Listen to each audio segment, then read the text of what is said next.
Hello friends, welcome to my channel accountancy classes.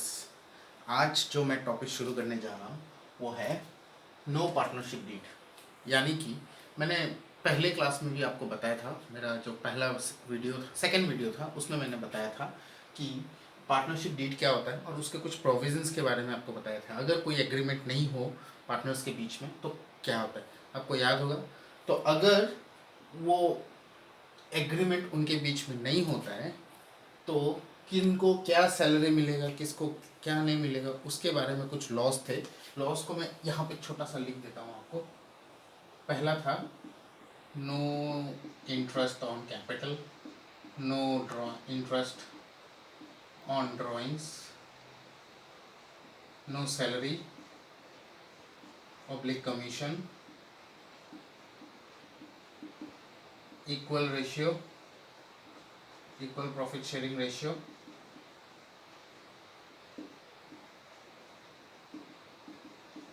और last था interest on partners loan at the rate of 6% per annum.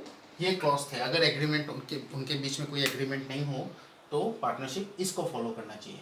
अब इस चीज़ को भूल जाइए। मैं आपके सामने एक क्वेश्चन लाया हूँ।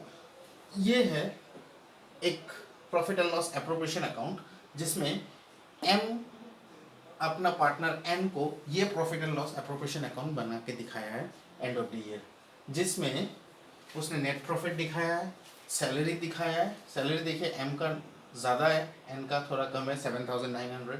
फिर interest on capital 6% per annum पकड़ा है, जिसमें एम का 50,000 शायद कैपिटल रहा होगा, उसका 6% 3,000 होता है। एन का 20,000 कैपिटल है, कैपिटल है, उसका 6% 1,200 होता है। दोनों का टोटल 4,200 लिखा है उसने।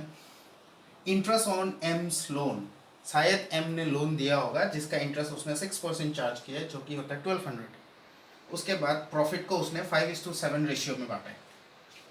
फिर profit and loss account, net profit ये रहा। इसको अभी इग्नोर कीजिएगा इस पोर्शन में। तो ये उसने profit and loss appropriation account बनाया है। तो देख के आपको लगता होगा, देखिए एम को सब कुछ ज़्यादा है, सैलरी उसको ज़्यादा मिल रहा है, इंटरेस्ट ऑन कैपिटल ज़्यादा मिल रहा है, प्रॉफिट भी ज़्यादा मिल रहा है। तो एन को इसमें प्रॉब्लम है, लिखा है there is no partnership deed, कोई एग्रीमेंट नहीं है। N feels that he has not been treated fairly, उसके साथ फेयर नहीं हुआ। Point out whether M has contravened the provision of law, यानी कि लॉ को उसने तोड़ा है क्या, अकॉर्डिंग ये है प्रोविजन ऑफ लॉ, इसके मुताबिक ये है कि नहीं, ये पूछ रहा है क्वेश्चन में। सेकेंड चीज़ पूछ रहा है फिर profit and loss appropriation account, ये जो अकाउंट है इसको दोबारा आपको सही तरीके से बनाना है अगर इसमें कोई मिस्टेक है तो देखिए पहला मिस्टेक है इसमें इंटरेस्ट ऑन एम्स लोन। ये एम लोन ये आपको profit and loss account appropriation account का आइटम है ही नहीं। पहला बात ये है प्रॉफिट एंड लॉस अकाउंट का आइटम, ये चार्ज अगेंस्ट द प्रॉफिट है, यानी कि इसको प्रॉफिट हो या ना हो, प्रॉफिट ये एक्सपेंसेस को पेमेंट करना ही पड़ता है। तो इसको हम लोग partners profit and loss account में दिखाते हैं, यहाँ भी दिखा सकते हैं। यहाँ दिखाने का एक तरीका है, इसको नेट प्रॉफिट से माइनस करते हैं। तो अभी हम लोगों को ये चीज़ को दिमाग में रखते हुए ये नया से बनाना है, ठीक है।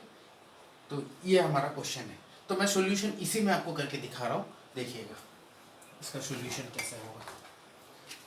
फर्स्ट उसने लगाया है सैलरी, तो सैलरी उसने ये डाला है। तो अगर आप लॉ का देखें तो किसी को कोई सैलरी नहीं मिलेगा, तो ये चीज़ आएगी नहीं। सॉल्यूशन शुरू कर रहा हूँ मैं आपका, देखिएगा ये नहीं आएगा, तो किसी को कोई सैलरी नहीं मिलेगा। इंटरेस्ट ऑन कैपिटल आप क्या देखिए, इंटरेस्ट ऑन कैपिटल नहीं है, तो ये चीज़ भी नहीं आएगा सॉल्यूशन में, ठीक है। इंटरेस्ट ऑन कैपिटल नहीं आएगा। लोन का ट्रीटमेंट क्या है, लोन को अगर आप चाहे तो यहाँ पे दिखा सकते हैं, इसको इनर कॉलम में डाल दीजिए 29,400, यहाँ से माइनस कर दीजिए, minus interest on M M's loan. इस चीज़ को मैं मिटा दे रहा हूँ, ये आप ध्यान रखिएगा। इंटरेस्ट ऑन एम्स लोन जो कि निकला था 1,200 रुपीज़, तो इसको सॉल्व कर लेंगे तो 28,200 आएगा एग्रीमेंट के हिसाब से। तो ये चीज़ यहाँ नहीं आएगा, ये भी मिटा दीजिए। अब बच गया क्या, प्रॉफिट। प्रॉफिट 5:2 रेशियो में उसने डिस्ट्रीब्यूट किया है। आपको क्या लगता है 5:2 इसका रेशियो बनेगा? इसका रेशियो 5:2 नहीं होगा, इसका रेशियो होगा इक्वल एज पर एग्रीमेंट। तो ये चीज़ भी उसने गलत किया है। तो हम लोगों का ये सारा चीज़ उसने गलत किया है। अब हम लोग इसको दोबारा बैलेंस करेंगे। दोबारा बैलेंस करेंगे तो यह आ जाएगा आपका 28,200, 28,200। तो यहाँ भी आएगा 28,200। इसको अब m और m में बांट दीजिए। कौन से रेशियो में? As per agreement equal ratio में। तो 2800 को आप इक्वल रेशियो में बांट दीजिए। 28,200 को आप इक्वल में बांट दीजिए तो ये हो जाएगा 14,100, 14,100। ये आपका हो गया इसका answer. Profit and loss appropriation account नया बन गया। यानी कि एग्रीमेंट नहीं है तो सैलरी कहाँ से आएगा? सैलरी तो आएगा नहीं। एग्रीमेंट नहीं है तो इंटरेस्ट ऑन कैपिटल नहीं आएगा, इंटरेस्ट ऑन ड्राइंग्स भी नहीं आता, लेकिन वो तो है ही नहीं क्वेश्चन में। रेशियो इक्वल होता है और इंटरेस्ट ऑन एम्स लोन 6% तो होता है, लेकिन वो आपको दो तरीके हैं उसको करने का। एक तो आप डायरेक्टली यहाँ से माइनस कर दीजिए, या प्रॉफिट एंड लॉस अकाउंट बना के इसको वहाँ शो करके फिर ये बैलेंस वहाँ दिखाना पड़ेगा, फिर उसको आप यहाँ ला सकते हैं। तो वो लेंदी प्रोसीजर है, ये इसीलिए मैंने ऐसे कर दिया। तो ये आपका प्रॉब्लम हो गया। अब आपको इस क्वेश्चन का सेकंड पार्ट क्या पूछा? Point out whether M has contravened the provision of law. उसने लॉ तोड़ा है क्या? हाँ, उसने लॉ तोड़ा है। तो मैं इसको मिटा देता हूँ, मैं आंसर यहाँ कर दे रहा हूँ आपको। इसमें आपको वही प्रोविजन किस किस चीज़ का जिक्र हुआ था? सैलरी का। तो आपका सॉल्यूशन ये होने के बाद इसके नीचे आप ये लिखेंगे कि since there is no partnership agreement as per provision, जिस चीज का जिक्र हुआ था उसको डालिए। No salary, no interest on capital will be allowed.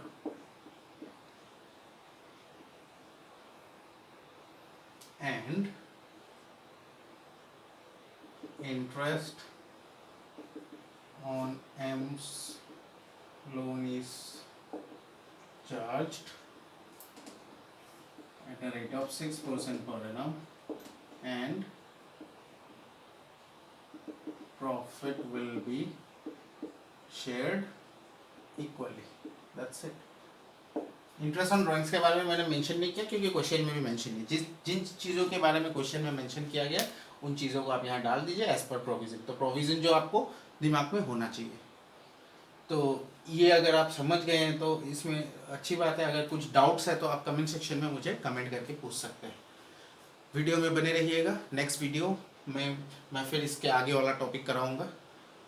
Thank you so much.